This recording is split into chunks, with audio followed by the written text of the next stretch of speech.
Good morning students. आज हम पढ़ने जा रहे हैं रॉबर्ट फ्रॉस्ट की दूसरी पोएम फायर एंड आइस। सम से the world will end in fire, some say in ice. From what I have tasted of desire, I hold with those who favor fire. But if it had to perish twice, I think I know enough of hate to say that for destruction ice is also great and would suffice. Some say, कुछ लोग कहते हैं the world will and in fire, कि दुनिया आग से नष्ट होगी, फायर से नष्ट होगी। सम से इन आइस, कुछ का कहना है नष्ट होगी आइस से।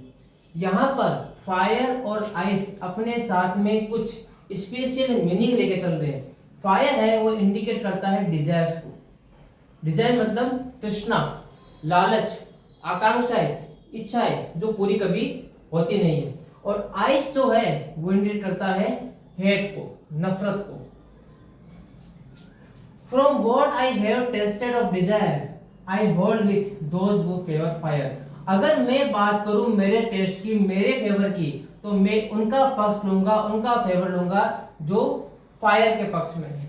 यहाँ पर रॉबर्ट फ्रॉस्ट कहना चाह रहे हैं कि किसी तरह से आइस यानी कि घृणा का तो अंत किया जा सकता है, लेकिन डिजायर्स का, तृष्णाओं का, लालच का अंत नहीं किया जा सकता। इसीलिए मेरा मानना है कि जो वर्ल्ड का एंड होगा वो किससे होगा? फायर से होगा, यानी कि डिजायर से होगा, तृष्णा से हो जाएगा।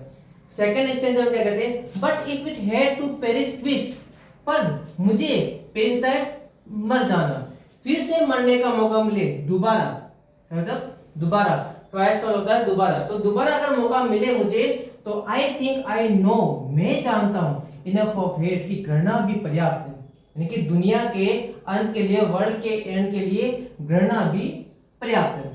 To say that for destruction, विनाश के लिए, आइस जो है वो डिस्ट्रक्शन के लिए, विनाश के लिए पर्याप्त है। Is also great and would suffice, ये अपने आप में बहुत महान है, बहुत बड़ी है और पर्याप्त है। तो सेकेंड स्टेंजा में तो उन्होंने बताया है आइस से जो है वर्ल्ड का एंड होगा, जबकि जो फर्स्ट है उसमें बताया गया है फायर के बारे में।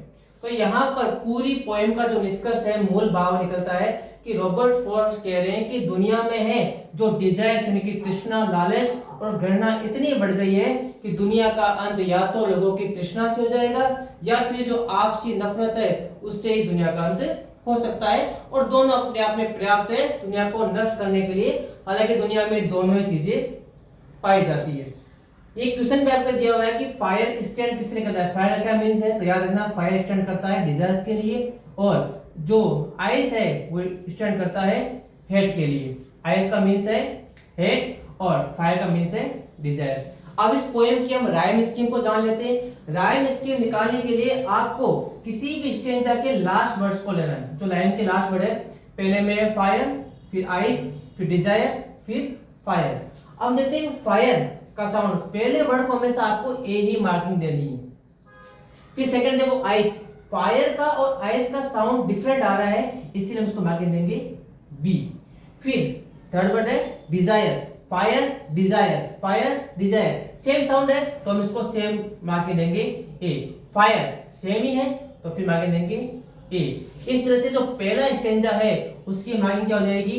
ए बी ए ए, ये इसकी राइम स्कीम हो गई। और अगर आपसे पूछा जाए कि राइमिंग वर्ड कौन से हैं, तो फायर, आइस, डिजायर और फायर। एक मार्क का आपके क्वेश्चन आता है। सेकेंड स्टेंजा की राइमिंग वर्ड्स हम देख लेते हैं। Twice, hate, ice, great, spice. तो फर्स्ट को देना है आगे ए। ट्वाइस और हेट डिफरेंट साउंड है तो मार्किंग देनी है B. Twice, ice same sound है, मार्किंग देनी है ए।